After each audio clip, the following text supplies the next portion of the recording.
Well, folks, thanks so much for tuning in to the weekend edition here. What we like to do on the weekend is give you a preview of what you might see coming up in the week ahead, so you can be sort of leading the discussions in your own groups. I'll not be going into all of the minute detail around the globe, but this is more the trend lines coming up for the week ahead, along with some details just breaking out today. Well, with the Iranian conflict, of course, as I had predicted, and some others have predicted also, things have moved along fairly quickly. This is not going to be a months-long engagement, certainly not a year-long engagement.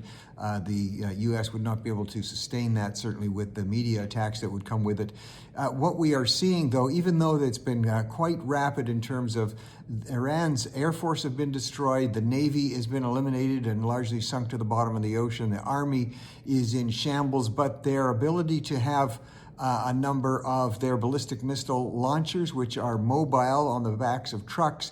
They come out of hiding in forests and in caves, etc., and they can still do a fair bit of damage. This is going to be an ongoing concern. And remember, just the sheer size of Iran, now over 90 million people, it's like 2.5 times the size of Texas. It's 3 times the size of all of France. It's bigger, almost the size, if you're looking at Canada, of British Columbia. It's bigger than the size of British Columbia and Alberta combined.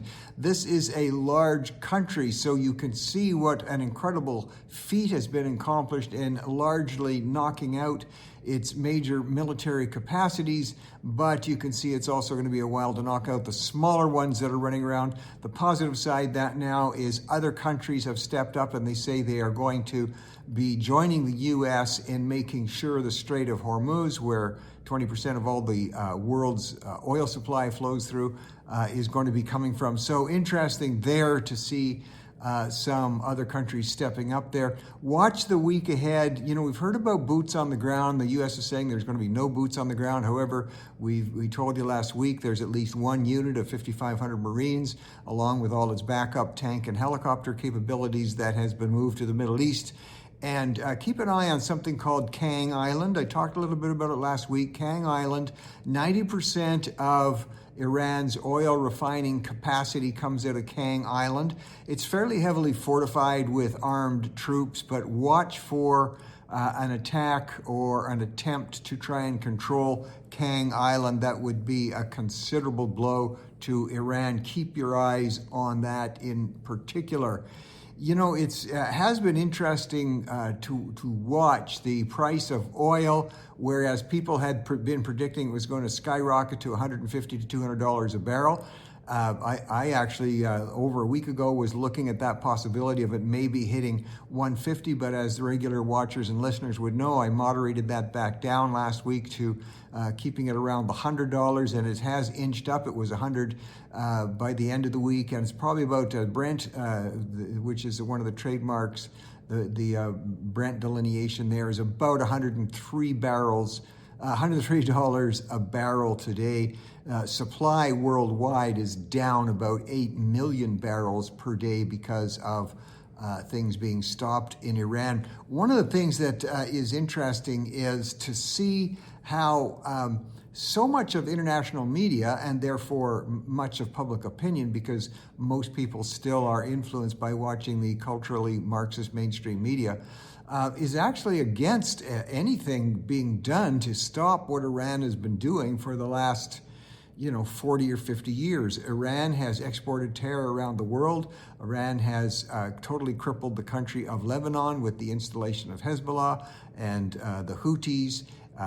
Iran has been striking out, killing people by the thousands through its terrorist networks. Iran has sleeper cells in the United States, some of which are starting to emerge. They have them in Canada, they have them in the UK. So here you have a country whose leadership and government is entirely controlled by quite literally a psychotic, insane view of the universe, in which the Ayatollah and those in his regime and their particular interpretation of Islam is that they want to die bringing the world into a huge nuclear blast. That is actually their intent. They've built the nuclear capacity to do that, and they've built the ballistic and the anti-ballistic capabilities. The U.S. and Israel and now other nations were simply realizing they couldn't let Iran continue to build its anti-ballistic capabilities. That means nothing could be done, or it'd be very difficult to stop their rush to build a nuclear bomb, which they had pledged to use, they will pledge to use. So it's sort of a comparison, but in a more extreme way, with what was happening in the 30s in Germany, as Germany under Hitler continued to invade other countries, continued to take away human rights of its own citizens, killing and jailing Jews and others. It was like the people around in the democratic countries just couldn't believe somebody could be so nasty and mean. And so there was a real pushback to doing anything to fight back against Hitler. It was some remarkable similarities here. I just say this: if there's someone in your neighborhood who has a proven record of going into people's homes and killing them and burning down their homes, and said that their greatest theological desire is to kill and burn down the homes of others and eventually your home, and then you see that person walking down the street towards your home, and that person is carrying a bazooka and bombs and gasoline, trust me, that person will kill you if you give them the chance. And so just as police forces, if somebody who is armed to the teeth is walking into a daycare center, they might be given a very quick warning: please drop your ballistics capability, drop your firearms, and if the person doesn't, they will be shot. And it's a very similar comparison with what Iran has been doing for decades, and also a similar and eerie comparison to people saying, no, don't stop the Iranians, don't take them out, don't smash their weapons, don't do that. Very similar comparison, partly because we just can't believe people can be that evil. And then we worry, well, what if they get mad at us, and what if they fight back? I'm glad that in the Second World War, there were enough countries to say, you know what, we can't let Hitler keep smashing into all these other countries. We can't worry about repercussions because he is coming for us. And so the stand was taken. Keep in mind, Iran has at its first target Israel, which is called the Little Satan, and then the larger Satan being the United States, but actually being anybody in any country in the free world. So a little bit interesting. Do the historical comparison. You can see why, especially mainstream media, who are culturally Marxist and have no understanding at all about human action in these regards, continues to say, why are we doing this? So global equities continue to be jumpy. Watch for that next week, in the coming week.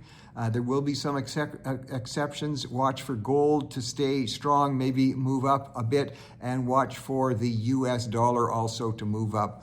Well, as we look at some of these, we look at an interesting thing that's going on in Canada right now. If you've been watching, if you're from outside of Canada, the federal Liberals have been stubbornly marching forward with a bill. The bill is the number is titled C9, and it's to do with hate. It's to try and stop hatred and hateful comments. And they're doing this now by, in Canada, what they've done in this bill, they're taking away any religious protections that would be from people, even clergy, whether it's Christian or Jewish or Muslim or Baha'i, whatever it might be, reading out biblical text. If somebody wanted to complain, they simply have to file a complaint. In Canada, this can be done through a human rights tribunal, in which you don't even get to face your accuser. They've also taken away the provision, because this has been moved into the under criminal justice in the Constitution. Before this, hate-based infractions had to be approved by the Attorney General before arrest can be made. That has been taken away. The Attorney General no longer has to approve. It will be a lot like in the UK, where a police officer can show up at your door and say that somebody, without you knowing who it is, has complained about something you said or a post you did, or maybe for a minister, something they said in church, and you can be arrested and charged. This is formidable. This is probably the most drastic and Orwellian legislation I've seen in all the decades that I've been involved with legislation. So there is finally churches and synagogues and even some mosques are starting to wake up and realize the danger here as the good faith provision is being taken away. We'll see where that goes, or if the liberals just stubbornly press ahead with it. Well, another thing to watch in the U.S., and I've pointed this out now, one of the first ones to point out, keep an eye on this guy by the name of James Tallarico. He was a state legislator in Texas, and he has just won the primary, that's like the nomination, to represent the Democrat Party for a run at a Senate seat in November. And he is fast becoming the darling of the media. They love the guy. They love the fact that he takes a Bible and opens it up and tells you that God is neither male nor female. God is binary. He uses the Bible to say that same-sex relationships are just fine as far as God's point of view. He is loved. He's just supremely, they are drooling over this guy. I predict actually he has a good chance of winning in Texas of all places. He's being opposed the nomination, or what's called the primary, to see who's going to run against him for the Republicans. The present Senator John Cornyn is going to be running in that primary, and the Attorney General for Texas, Ken Paxton, going to be running. So, and that's going to be a bitter race. So watch for the Republicans, or just like the small C conservative, watch for them to beat themselves up. Watch for the losing side to get mad at the winning side and probably try and shoot the one who wins in the back. That's what conservatives do. So I think James Tallarico, keep an eye on him. I think he's got a good chance, believe it or not, of winning in Texas. In UK, again, is something I pointed out. This very interesting collaboration seems to be growing, but with the Green Party rising because in communities across the UK, they get the support now, the full-on, almost 100% support of the Muslim vote, which in some cities and some jurisdictions in UK is very significant. So Green plus Muslim equals win. It's a concerted effort against the Labour Party because the Muslim vote is very angry that the Labour Party leader, Keir Starmer, the Prime Minister, said that Israel had a right to defend itself. That could be enough for him to lose the election. And that's why, frankly, you're seeing in many countries, even including Canada, very little public protest from politicians about some of the Islamic-based attacks. The marches screaming, kill all Jews and evaporate Israel. There's not a lot of action against that.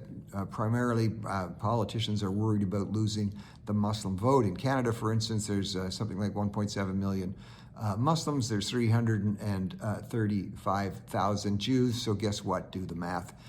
So anyway, watch for that to continue in the UK, that collaboration of the Green plus Muslim vote.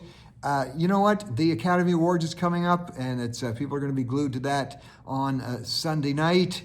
And so, a couple of predictions here, if you want to make, or if you are betting.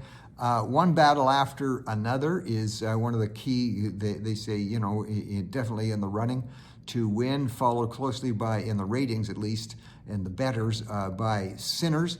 My wife and I watched Train Dreams, which was a very interesting movie. It could be a surprise, we don't know, but those are the ones that are leading. We'll see what happens. Michael B. Jordan, not the basketball player, Michael B. Jordan seems to be, indications are from behind the scenes from the Academy, he looks like he could be the hands-down winner, and he's in Sinners, but as far as for Best Actor.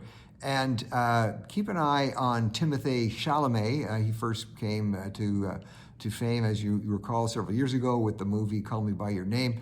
His role in the movie Marty Supreme is really being heralded. So he could upset the choice of Michael B. Jordan. And don't rule out some of the old name favorites like Leonardo DiCaprio. He's in one battle after another. So let's see. It's going to be interesting here. In terms of the Actress of the Year award, everybody is saying Jessie Buckley is going to be hands down favored to win. She's in the role Hamlet. Hamlet itself is not seen to be in the running for Best Picture, but watch for Jessie Buckley. But I say also there's some veterans there, Emma Stone, Kate Hudson, so don't rule them out completely. Here's an interesting note, something that's developing. You're going to hear more and more about it. Now, I'm not making this up. Just stay with me.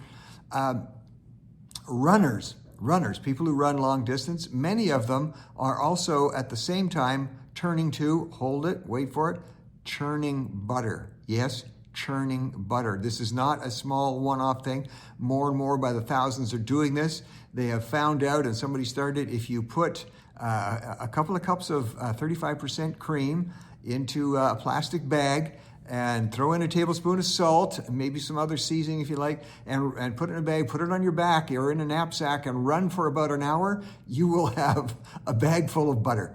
When you are done, I'm kidding you not, this is for real, and it's a growing trend.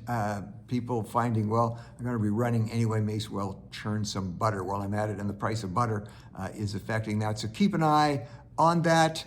The other thing, just closing out on this, as far as the Iranian situation, one thing it's leading to in our religious communities is more and more prayer groups. This is across the world, even 24-hour prayer groups praying for peace, praying for this situation to be settled in Iran. Listen, I believe in the power of prayer, so who knows, that could be moving things along quickly. We will see if it works. And even in Iran, where we've commented on the rising number over the last few years, rising number of people converting to Christianity, of course, doing that in secret because they will be killed if they come out in public. Let's just see if prayer is going to have an effect and if we're going to see peace sooner than some people are projecting. Thanks for tuning in. Have a great weekend. See you on Monday.